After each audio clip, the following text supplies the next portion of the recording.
기도하겠습니다.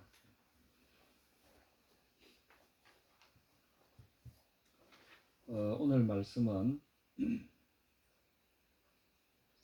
마태복음 22장 29절부터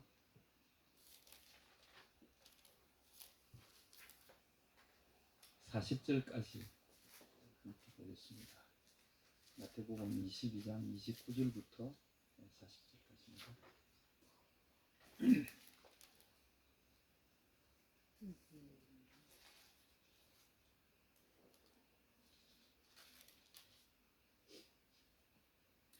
준비되셨으면 함께 읽겠습니다.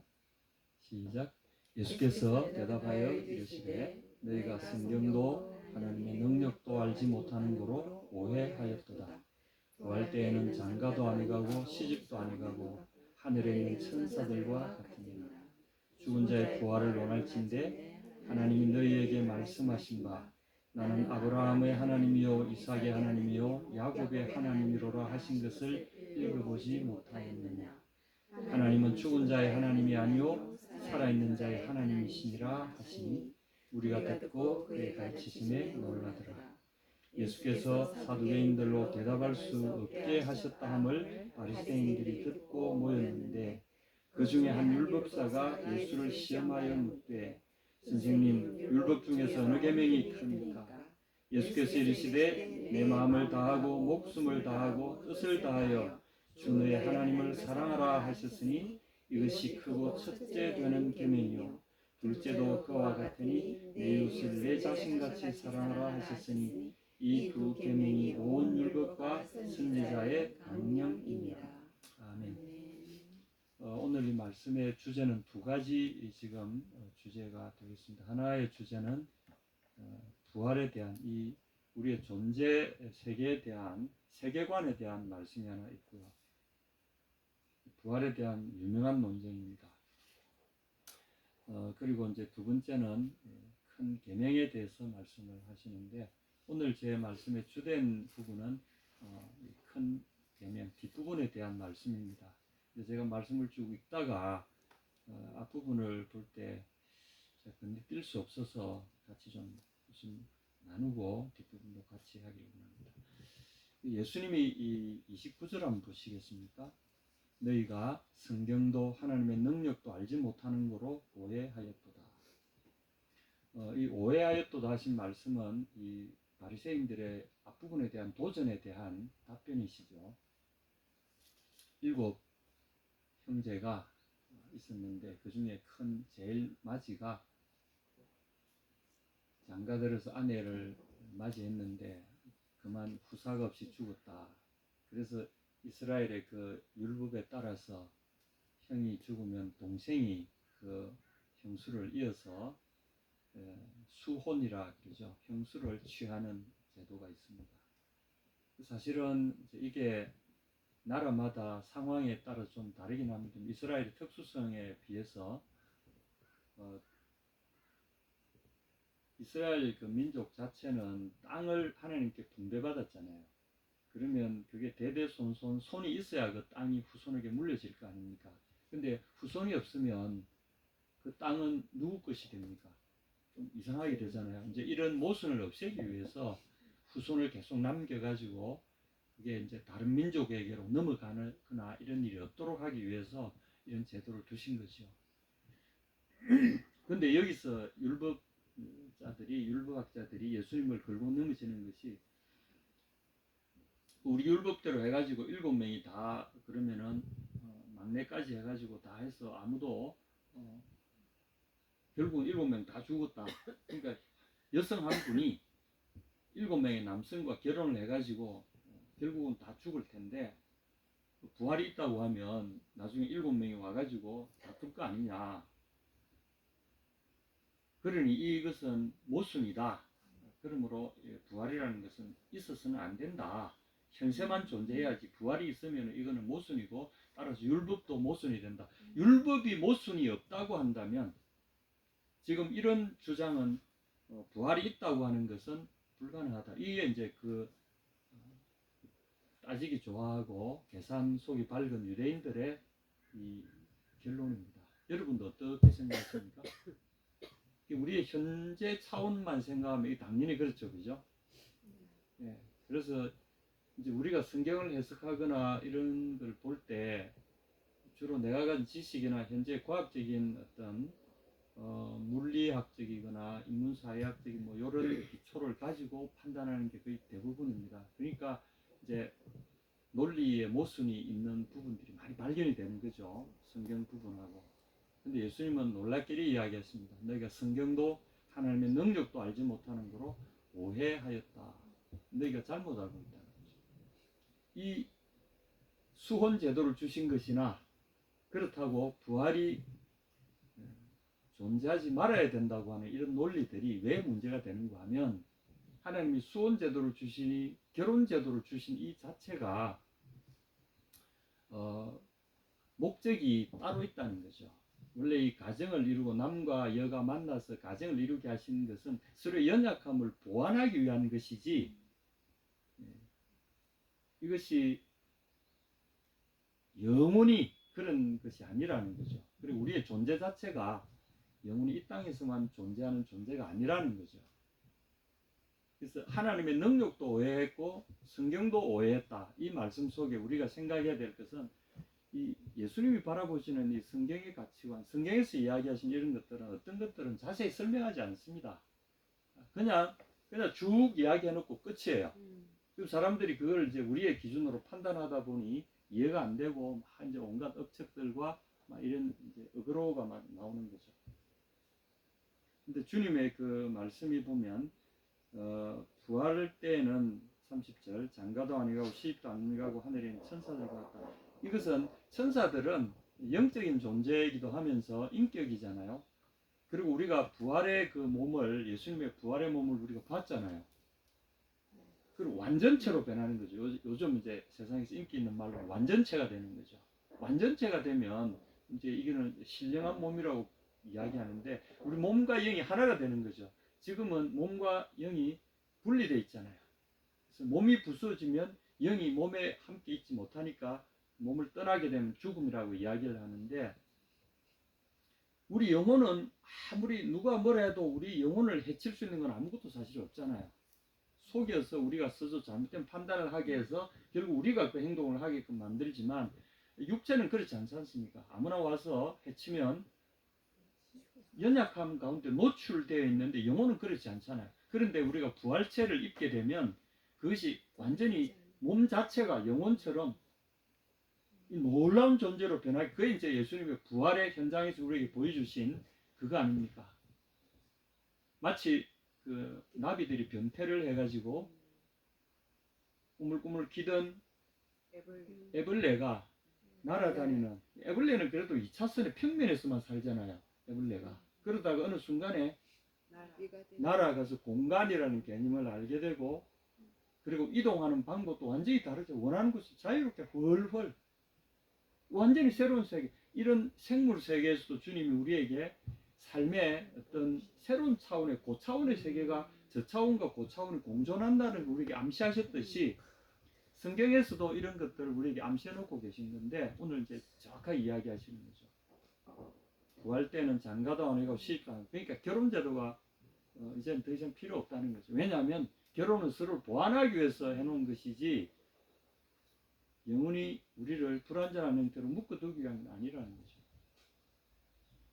근데 결혼은 정말 놀라운 제도입니다. 하나님 우리에게, 그리고 우리의 후손들을 계속 이어가게 하는 이 우리의 생존 세계에 너무 놀라운 축복이자 아름다운 삶의 형태인데, 그 이후에 주님은 뭘 준비해 놓으셨냐? 더 완전한 것을 예비해 놓으셨다는 거죠. 그게 부활입니다.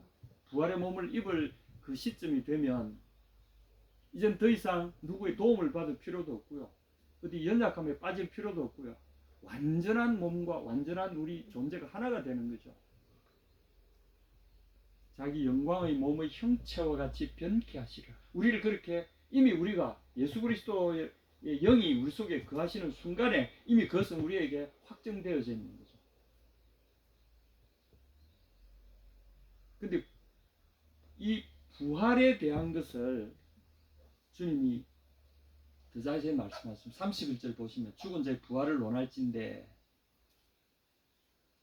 하나님이 너희에게 말씀하신 바. 이건 이제 출애굽기 3장 6절 15절에 나와 있는 이 장면입니다. 모세가 처음에 어디에 갔었죠? 모세가 멀리서 보니까 떨기나무에 말하자면 우리의 붓이 덤불 같은 데서 갑자기 불길이 확 덤불에 불길이 타오르고 있어요. 근데 놀랍게도 한 1분 2분 있으면 덤불이 다 타버릴 텐데 덤불은 타지 않고 불꽃만 덤불 위에서 확 올라오고 있었어요.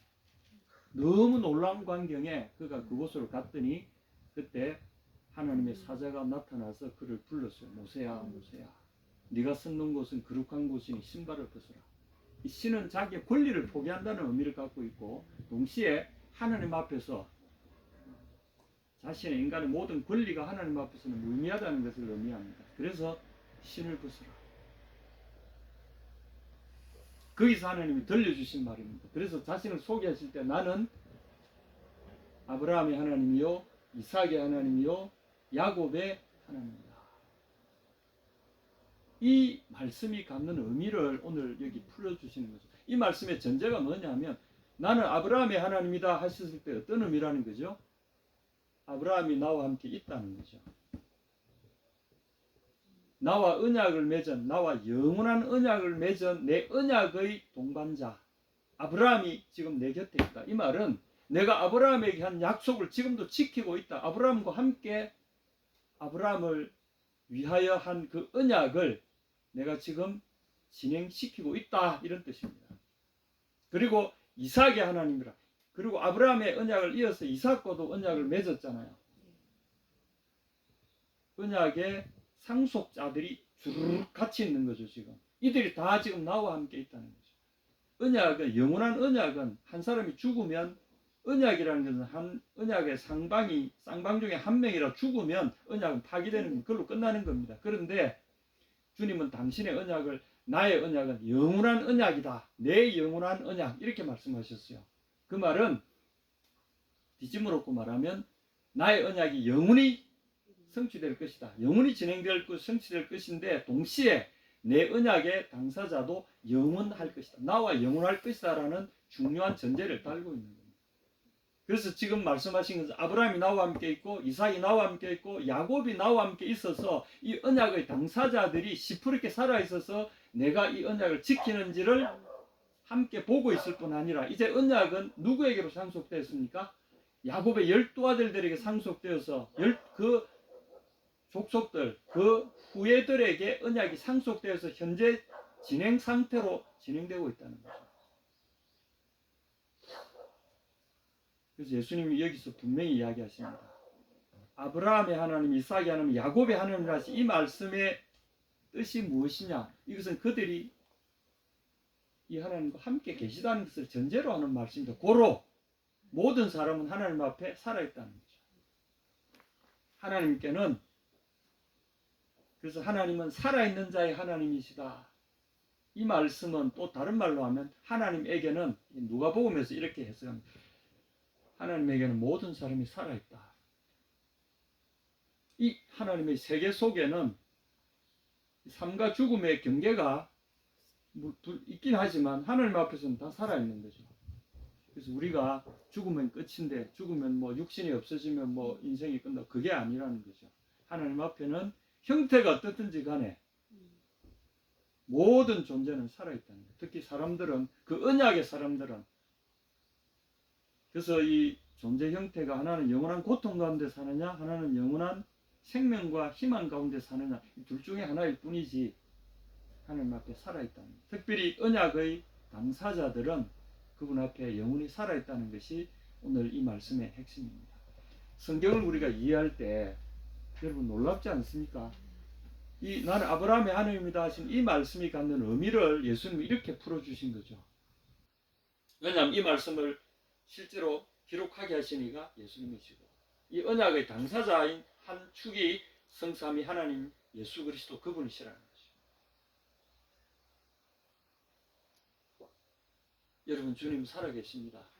주님 살아계시다 이 말은 나의 영원한 삶도 그분 안에서 예약되어 있다는 거죠. 나는 영원하다는 거죠. 여러분 이 땅에서 고난이나 이 땅에 이런 시집가고 장가가고 뭐 보면은 자라서 어린 애들 자라는 과정이 있잖아요. 뭐 학교 가고 좋은 학교 가고 최고 뭐 좋은 학교 인류 학교 가고 그 다음에 나와서 좋은 직장 가고 그 다음에 뭐 또 뭡니까 아주 선난 선녀들끼리 또 만나서 결혼하고 그 다음에 집 사고 차 사고 애 놓고 또 그 애들 또 시집장가 보내고 그리고 말년을 편안하게 지내다가 죽는다.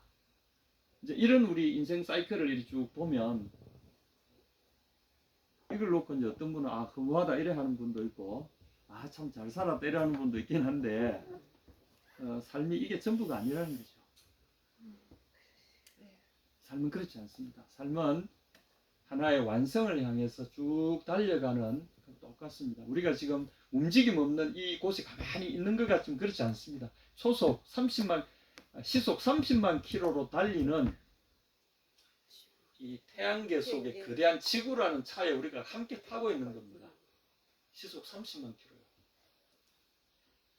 킬로요. 운전하실 때 시속 100km만 달려도 아슬아슬 한 150km만 해도 뭐 혼이 나갈 200km 달려본 분이 있습니까? 아니요, 운전하시면서 200km 달려본 분 별로 없을 거예요. 우리 남편이 170까지 거의 180까지. 근데 시속 30만 킬로를 우리가 지금 달려가고 있다는 사실을 빛의 속도는 초속 30만 킬로인데 우리는 빛의 속도의 60분의 1로 달려가고 있습니다. 사실입니다, 여러분. 빛의 속도의 60분의 1로 달려가고 있습니다.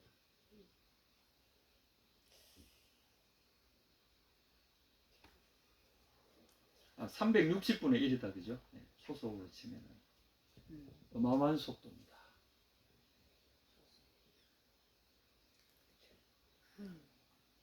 인생이 놀라운 세계 속에 있습니다. 우리가 모르는 그래서 성경은 저는 참 성경 말씀 보면 경이로움 그 자체입니다. 우리가 안다고 생각했고 읽는다고 생각했고 이런 것들이 그래서 어떤 그 성경학자분이 그런 이야기입니다. 성경을 읽을 때 저는 자기는 항상 새롭게 읽는다. 아무것도 모른다고 생각하고 새롭게 다시 읽는다. 이렇게 항상 새롭게 시작한답니다. 그래서 참 훌륭한 태도다. 오늘 이 말씀대로 여러분 우리의 존재가 이렇다는 것을 전제로 오늘 제 말씀 들으시기 바랍니다. 이 말씀을 근거로 두 번째 주제로 넘어가겠습니다. 34절부터 이제 36절입니다. 하나님, 선생님 율법 중에서 어느 계명이 큽니까? 율법 중에서 어느 계명이 큽니까? 이 사실은 이스라엘 그 사람들이라면 누구나 제일 중요한 거죠.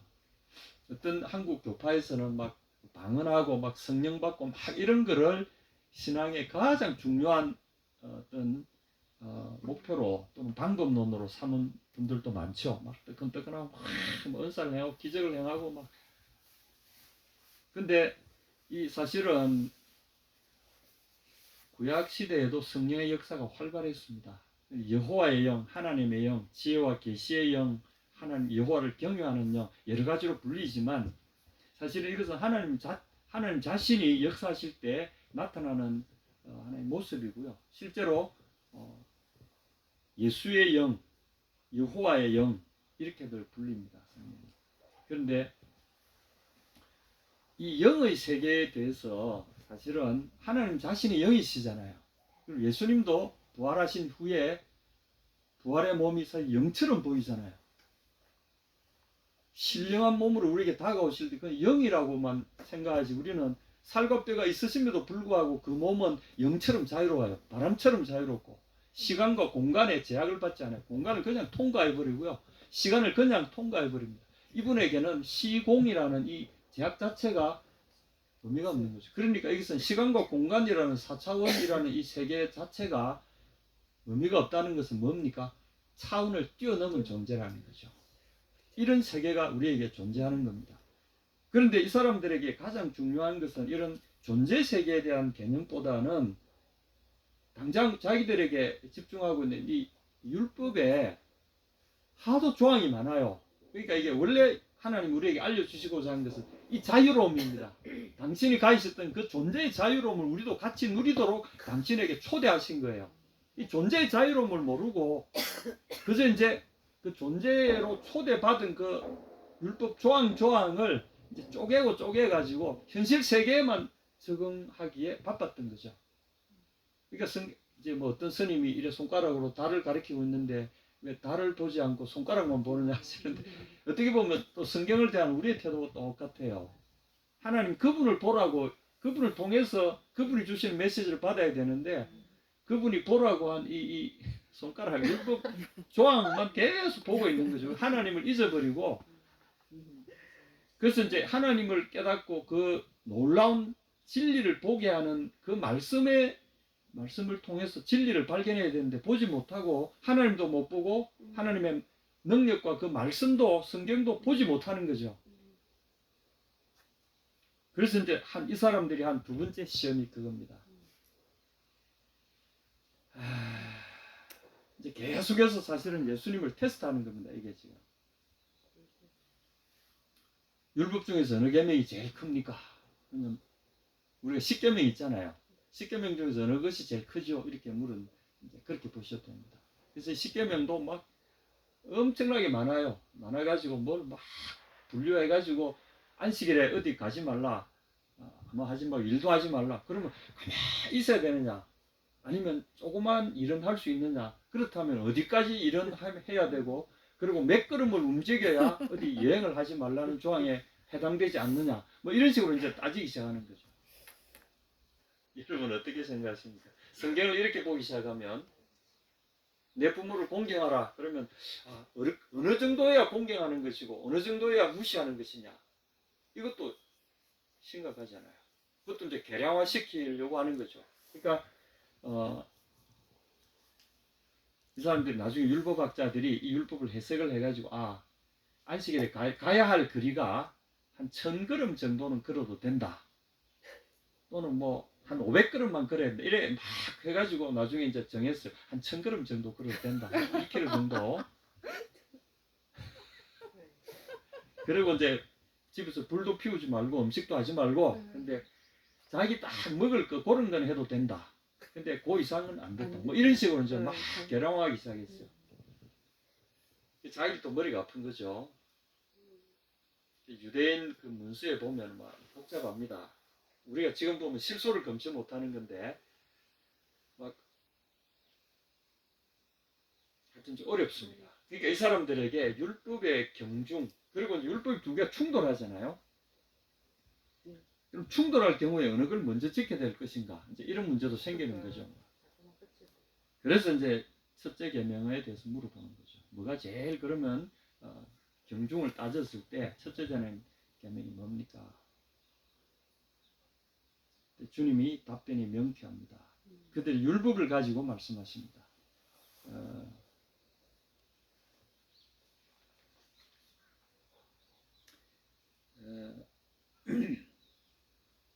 37절에 내 마음을 다하고 목숨을 다하고 뜻을 다하여 주 너의 하나님을 사랑하라. 이것이 제일 큰 계명이다.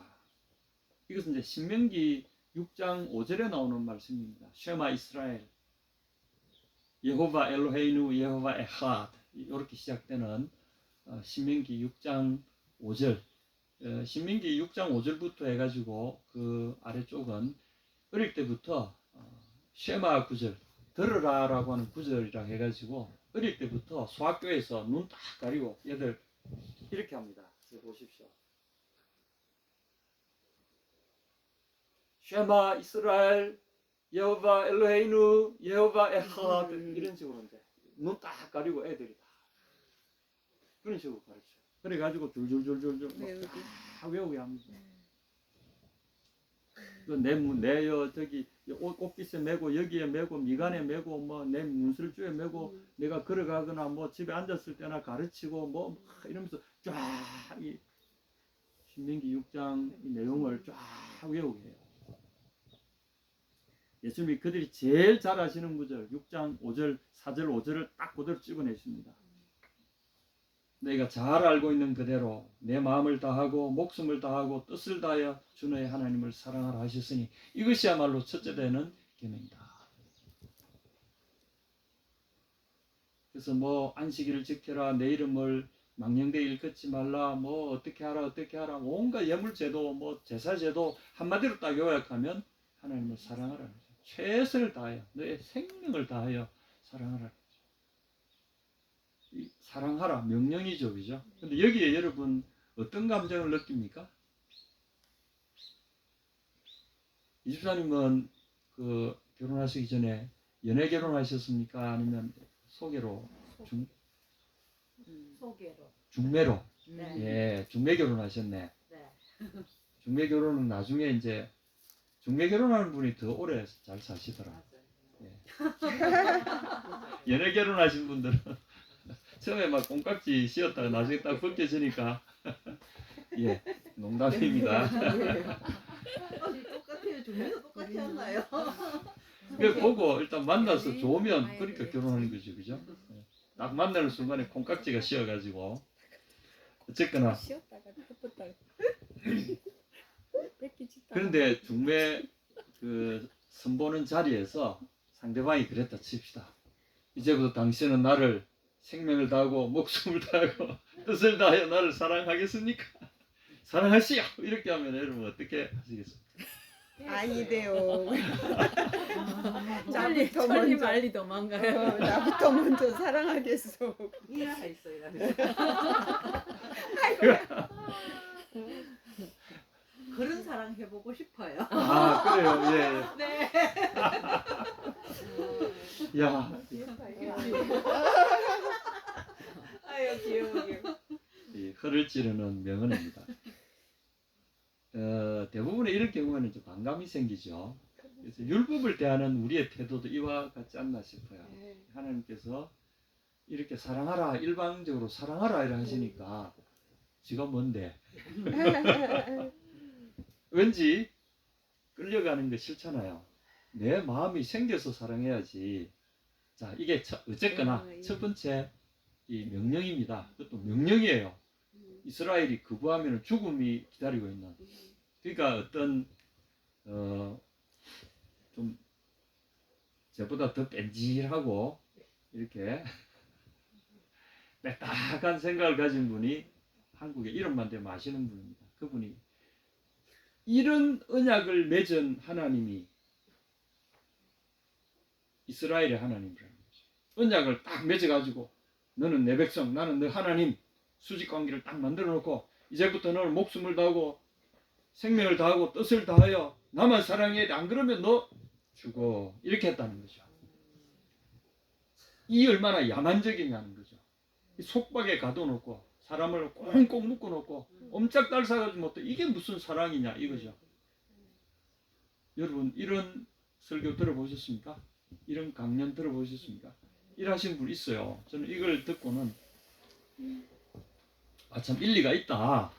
이분이 어디서 강연했냐면 불교 대학에서 이 강연을 하셨어요. 그래서 스님들이 쫙 앉아 있는데 이 강연을 하시더라고. 그러니까 스님들이 그럼 그렇지. 근데 이분이 더 한 말씀 더 하시는 것이 더 가관입니다. 근데 불교는 굉장히 고차원의 종교입니다. 여러분 석가하고 여러분이 배워간 적 있습니까? 그 사람도 울자가 들어가 이름이. 그러니까 이런 게 진짜 종교란 말이에요.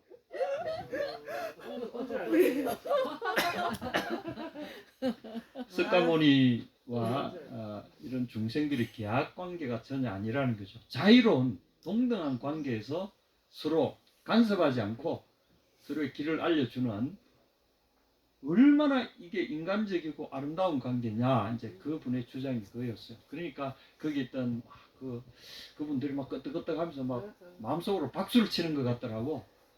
여러분 정말 멋지지 않아요? 이런 계약도 없고 자유관계에서 서로 마음이 우러나서 서로를 귀하게 이렇게 보는 그것과 계약 딱 맺어놓고 이거 벗어나면 너 죽어 이렇게 하는 거하고 여러분 이것이 카바나트란 말이에요. 올드 카바나트. 올. 죄송합니다. 비밀행. 근데 여기도 보면 성경도 하나님의 사랑도 알지 못하고 크게 오해했던 그분의 부모님이 아주 독실한 크리스찬으로 제가 들었습니다. 근데 아마 이분이 하나님을 좀 그렇게 이해를 하셨나 봐요.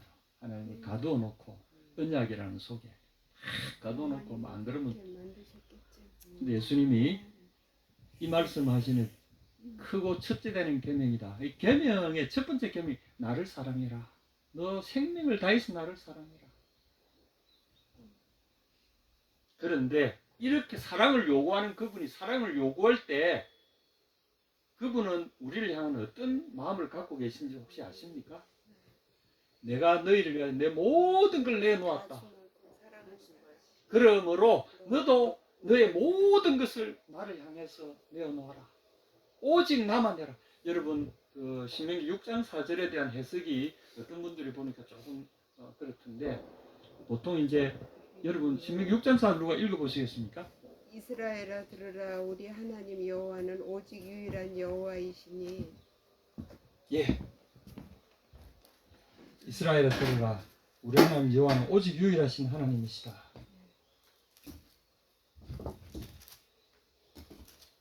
원문대로 제가 원문을 잠깐 소개하겠습니다.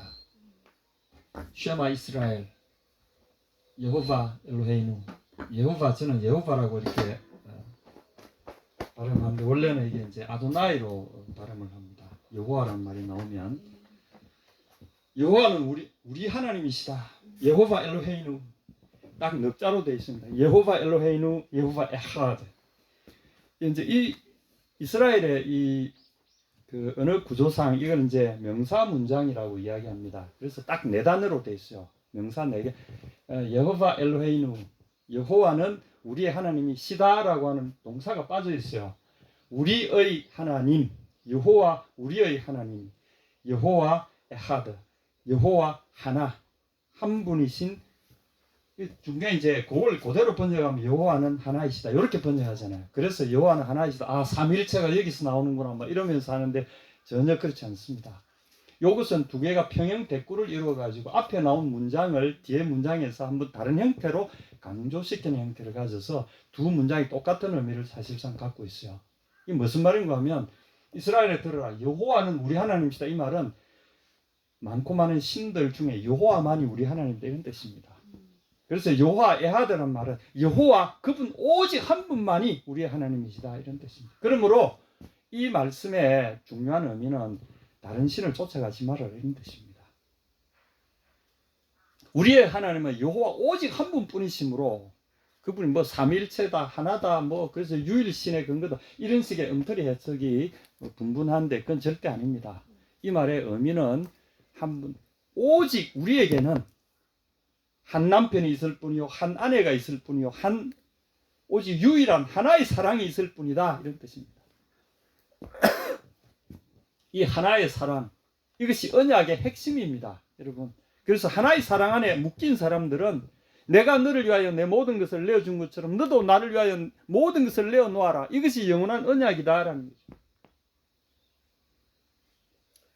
이 영원한 언약 가운데서 아브라함의 하나님이다 이삭의 하나님이다 야곱의 하나님이다 그 말씀이 존재하는 겁니다. 내가 아브라함과 함께 나의 영원한 사랑의 언약을 맺어서 나는 너의 하나님 되고 너는 내 백성이 되고 그리고 너 대대손손 이어서 나는 그들의 하나님 되고 그들은 나의 백성이 될 것이다.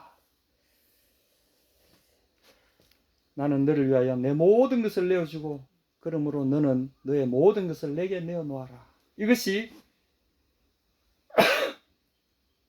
4절의 전제로 하고 있는 거죠. 그리고 5절에 뭐라고 그랬습니까? 내가 너를 위하여 모든 것을 내어놓은 것처럼 너도 나를 위하여 너의 마음과 뜻과 생각조차도 내게로 다오. 사랑의 절절한 호소요 사랑의 초대입니다. 이것이 기독교의 신구약을 아우르는 가장 큰 계명이 하나님의 언약의 사랑의 언약으로 초대받는 겁니다. 그래서 첫 번째로 기독교가 뭐의 종교입니까? 하면 사랑의 종교죠. 그분과의 사랑의 종교입니다. 그래서 내가 혼자서 사랑하는 게 아니라 그분이 주신 그 사랑 안에 내가 함께 들어가는 것. 그래서 하나가 되는 것. 사랑 안에서 관계가 하나가 될 뿐 아니라 우리의 존재 자체도 그분의 영광의 그 모습대로 자기 영광의 형체대로 우리를 결국 어떻게 한다고요? 이것이 창조의 원래 목적입니다. 근데 이것이 죄가 들어와서 깨어지는 바람에 많은 아픔이 야기되었지만 우리 하나님은 그걸 포기하지 않으시고 거기에 들어와 있는 죄 문제 이런 것까지 다 해결하시면서 우리를 재창조하셔서 영광의 형체로 우리를 이끌어내신 거거든요. 이게 이제 고난과 죽으심과 부활의 의미죠. 두 번째 계명을 이야기하십니다. 둘째도 그와 같으니 내 이웃을 내 자신같이 사랑하라 하셨으니 이 두 계명이 온 율법과 선지자의 강령이니라. 두 번째는 내 이웃을 내 자신같이 사랑하라. 이 말씀은 레위기 19장 18절에 나옵니다.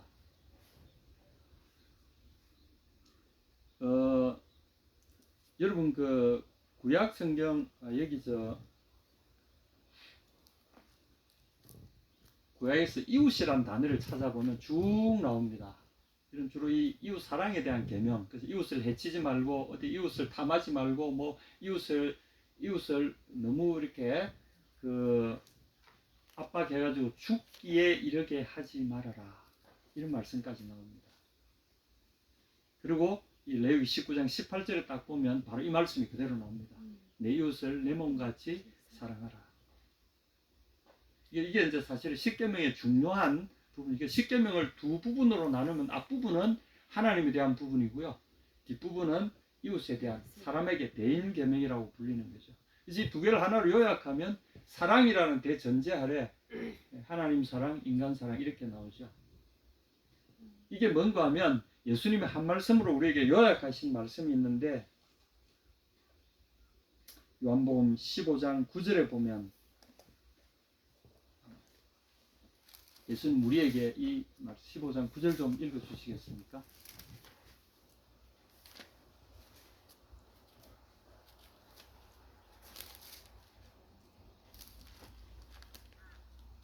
아버지께서 나를 사랑하신 것 같이 나도 너희를 사랑하였으니 나의 사랑 안에 거하라. 예, 아버지께서 나를 사랑하신 것 같이 나도 너희를 사랑했다. 그러므로 너희는 내 사랑 안에 거하라. 이게 사실은 신명기 6장 4절 5절에 나오는 이 말씀을 새롭게 우리에게 들려주시는 겁니다. 아버지의 그 처절한 사랑이 아버지께서 그 처절한 사랑으로 나를 사랑하신 것처럼 나도 너희를 내 모든 것을 다 바쳐서 너희를 사랑했다. 그러므로 너희는 내 사랑 안에 거하라. 이게 사랑의 초대입니다. 그러므로 너희도 너희 모든 것을 다 바쳐서 나를 사랑할 수 있겠느냐? 내 사랑 안에 거하라 이 말이죠. 우리는 그런 존재입니다. 여러분, 우리가 그냥 가벼운 존재들이 아니라 그분의 처절한 사랑, 그의 모든 것을 바쳐서 추적해서 우리를 떠나가려고 하는 우리를 끝내 붙들어내시고 당신 사랑 안으로 사로잡아 오시는 그분의 사랑의 표적이 된 존재가 우리라는 사실을 여러분 잊지 마시기 바랍니다. 그리고 이 두 계명이 성경에 40절 보십시오. 이 두 계명이 온 율법과 선지자의 강령이라고 했잖아요. 이 강령이란 말은 여기 강령이다 이 말은 못에 걸려있다 이런 뜻입니다. 모든 율법이 이 온 율법과 선지자는 율법과 선지자는 뭘 말하죠? 구약 성경을 말합니다. 율법과 선지자는 구약 성경을 이루는 말입니다. 이것에 이 온 율법과 이 두 계명이 온 율법과 선지자 하나님의 모든 말씀이 이 두 가지 계명에 달랑 걸려 있다는 거죠. 이 두 가지 계명이 못과 같아서 절벽 위에 박혀 있는 못과 같아서 이 두 계명이 거기에 딱 걸려 있다는 거죠. 이 두 계명이 무너지는 순간에 모든 것은 무의미해진다는 의미를 갖고 있습니다. 예수님 왜 이렇게 강하게 표현하시냐? 이 율법의 핵심에 바로 그분이 계시기 때문입니다. 바로 그분이 사랑으로 우리에게 오셨고 이것을 알려주시기 위해서 우리에게 오신 거죠. 바로 예수 그리스도 그분 자신이 그들 앞에서 율법의 가장 큰 계명이 무엇입니까? 물어봤을 때 예수님 우리에게 알려주신 말씀 내다라는 거죠. 그래서 우리가 예수님 안에 들어가 볼 때 이 율법의 개념을 우리가 이해하게 되는 거죠. 여러분, 우리는 그런 존재들입니다. 그리고 성경을 하나로 이야기하십시오 하면 한 단어가 뭐죠? 사랑입니다. 사랑. 네. 사랑.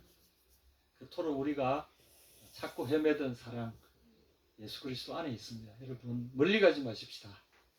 가까이 우리 속에 그분의 말씀이 내 사랑 안에 거하라.